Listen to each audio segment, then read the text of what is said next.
Assalamualaikum warahmatullahi wabarakatuh. Teman-teman ya, pada kesempatan kali ini saya akan menjawab ya salah satu pertanyaan dari rekan kita, yaitu mengenai kondisi tempat usaha ya, terutama mungkin di depan-depan pinggir-pinggir jalan raya di Kalimantan ya. Dan sepengalaman saya sendiri teman-teman ya, Kalimantan sedikit bisa saya jabarkan. Dan ini pertanyaan seperti ini. Assalamualaikum bang, tolong bagi pandangan kalau buka usaha kaki lima ya, gitu di sana gampang nggak sewa tempatnya, biasanya berapa ya, seperti itu. Insya Allah kalau ada rezeki pengen coba cari rezeki di Kalimantan, tapi belum tahu gimana dengan budaya dagang di sana. Terima kasih bang. Ini dari Angga, dari akun Angga ya, Angga FD 7CM ya. Nah ini teman-teman ya, hal yang menarik buat kita ya, terutama buat teman-teman yang memang hobi untuk usaha teman-teman ya. Jadi hobi untuk usaha. Saya beberapa tahun di sana, bahkan masih ada ya teman-teman dagangan di sana. Sambil saya scroll gitu teman-teman ya. Nah di sini saya putarkan satu konten saya gitu kan. Ini keadaan di salah satu sudut ya di Samarinda. Jadi nanti kita bisa kaitkan dengan perspektif atau budaya di sana, apalagi mengenai sewa tempat, kontrakan, dan bagaimana seperti itu. Jadi kalau saya kan tinggalnya di Samarinda pada saat itu teman-teman, bahkan sampai sekarang cuma saya tidak di sana, tapi usaha itu masih gitu kan. Di sana ada adik saya. Dan memang teman-teman, mungkin kalau kisaran 10 tahun lalu ataupun 5 tahun yang lalu gitu kan, di Kalimantan Timur khususnya, atau di Samarinda tepatnya, memang agak sedikit berbeda dengan sekarang. Kenapa?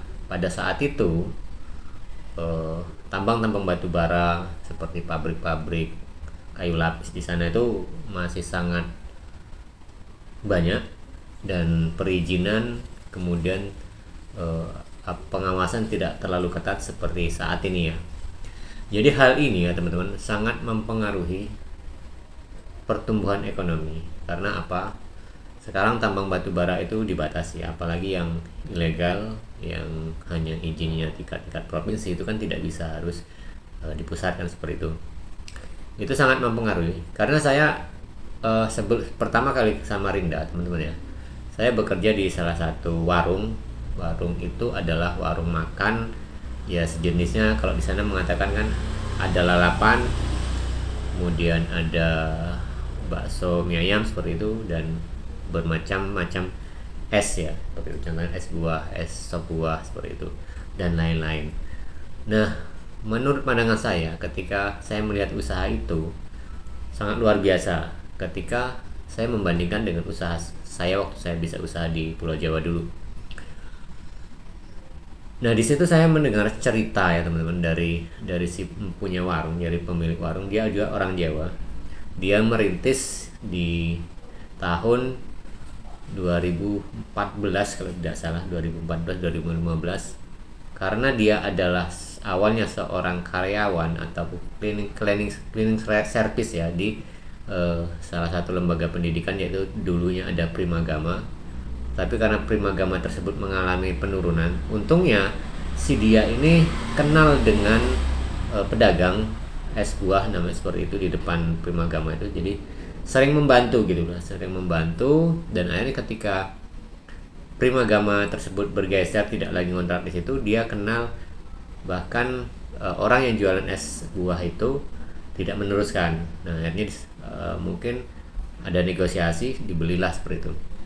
Singkat cerita, dia kemudian menambah menu, menyewa kontrakan di situ yang awal dia hanya seorang karyawan. Itu kan di tahun 2015-an ya teman-teman. Nah, akhirnya dia bisa buka warung, yaitu es buah, lalapan itu tadi, dan besar. Nah, saya di sana adalah tahun 2018, artinya sudah 4 tahun ya, 4 tahun berlalu. Tapi ruko yang di kios ruko ya, ruko karena memang besar tuh. Halaman itu disewa luas gitu kan, sama dalamnya buat ruangan, dan anggap aja itu ruko lah yang bisa buat aktivitas.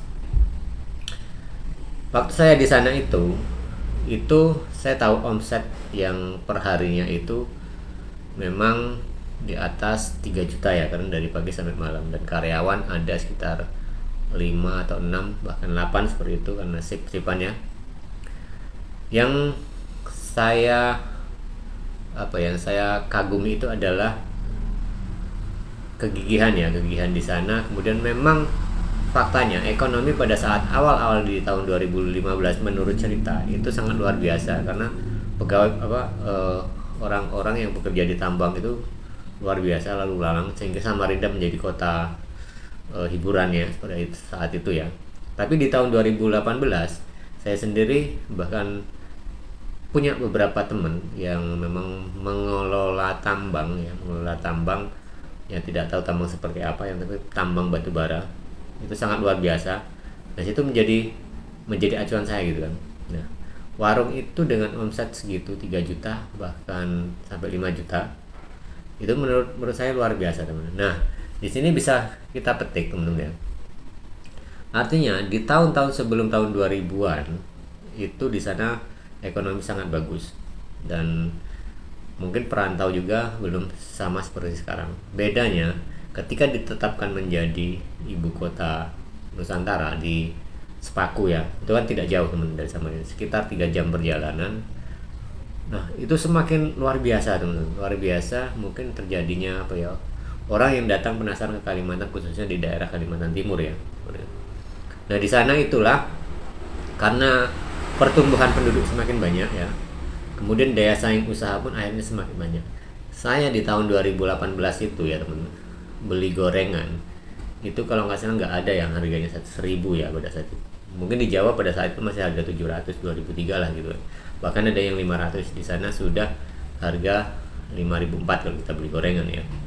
Akan tetapi dengan banyaknya orang pendatang, akhirnya ya kita itu suatu kekurangan kita ketika bersaing, harga diturunkan. Akhirnya harga banyak yang 1.000.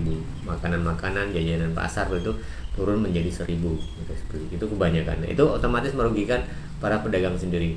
Nah, berkaitan dengan kontrakan dan lahan-lahan pokoknya di pinggir jalan seperti yang dalam video ini gitu kan. Di sana itu lebih mudah daripada di Pulau Jawa penyediaannya. Akan tetapi kalau di Kalimantan khususnya di Samarinda itu lebih mahal. Ya mungkin kalau di Pulau Jawa teman-teman kita ngontrak rumah atau di sana itu namanya rumah bedengan ya. Kalau di Jakarta itu rumah yang kontrakan yang ada 3 ruangan gitulah seperti itu. Di sana itu memang lebih mahal. Kalau beton itu mungkin kisaran 1 juta teman-teman. Cuma kalau saya dulu pernah pertama kali ngontrak di sana adalah rumah yang kayu ya, yang kayu ulin itu. Di situ saat itu 900.000 ya, itu di dekat pasar Segiri 900.000. Dan berikutnya saya ngontrak juga itu 1 juta ya, cuma agak luas tuh. Nah, itu gambaran untuk tempat tinggal. Nah, untuk sewa tempat itu lebih mudah karena biasa ada orang menjajakan halaman ini, halaman toko, karena tidak pakai sore umpamanya. Di situ bisa mungkin diiklankan dia melalui Facebook ataupun media lain seperti itu, disewakan. Dan kita mencarinya akan lebih mudah menurut saya daripada di Pulau Jawa. Akan tetapi secara harga di sana itu lebih mahal kontrakan. Nah, kalau lapak jualan tempat saya aja teman-teman, mungkin teman-teman bisa ngecek ya di gerobak-gerobak saya di Samarinda itu variasi, ada dari harga 1 juta, ada 1 juta lebih seperti itu. Nah, itu tergantung strategi tempat. Nah, jadi kalau nanya tempat gitu ya teman. Nah, akan tetapi saya merasakan juga kalau masalah hasil usaha itu memang menurut saya sedikit agak beda. Karena apa? Nggak tahu kenapa faktornya, tapi selisih lah gitu kan. Jadi kalau umpamanya nih saya itu membuat bolang-baling ataupun odading di Jawa 10 kilo, sama-sama 10 kilo umpamanya. Upanya kalau di Jawa saya itu bikin 10 kilo cuma jadi duit upanya 500-an lah gitu kan. Nah kalau di sana itu bisa lebih dari 700-an, bahkan mungkin 1 juta itu loh. Itu juga saya heran gitu kan, entah kenapa, apa potongan terlalu kecil, apa terlalu tarik, nggak tahu. Tapi nyatanya sampai sekarang pun seperti itu. Makanya tidak membuat banyak di sana, tetapi selisihnya ada daripada usaha di Pulau Jawa. Nah itu bukti realnya teman. Artinya semakin lama kalau Kalimantan ini ya, kalau untuk kuliner ya tetap tumbuh bagus, akan tetapi persaingan semakin banyak. Apalagi sekarang akan menjadi ibu kota seperti itu. Nah itu ya gambaran ya, gambarannya buat Bang Angga ya yang pertanyaan. Jadi kalau masalah tempat gitu itu lebih mudah di sana. Kemudian dagang ya, kalau di dagang otomatis persaingan akan semakin ketat tadi ya, dan akan semakin banyak pendatang ke sana, otomatis ya padat ya, akan padat. Tapi kalau memang bisa bertahan dan ya bagus. Tapi kalau kondisi sekarang saya menggambarkan dimanapun di seluruh Indonesia, saya yakin ekonomi kita masih mengalami penurunan, sehingga ya usaha mengerintis dari nol itu memang agak sedikit berat. Tapi mudah-mudahan, namanya rezeki itu kita tidak tahu teman-teman. Kadang kita tidak dapat rezeki di Sumatera, bisa di Kalimantan. Di Kalimantan kemudian bisa di Pulau Jawa, seperti itu. Nah, di mana rezeki kita itu akan ada, ya kita sendiri yang mencarinya dan kita sendiri yang harus menjemputnya. Oke, terima kasih ya. Ini sedikit gambaran saja buat teman-teman juga yang mungkin penasaran saat ingin tahu bagaimana kalau kita usaha, terutama di pedagang kaki lima di Kalimantan, khususnya di Kalimantan Timur, di Samarinda.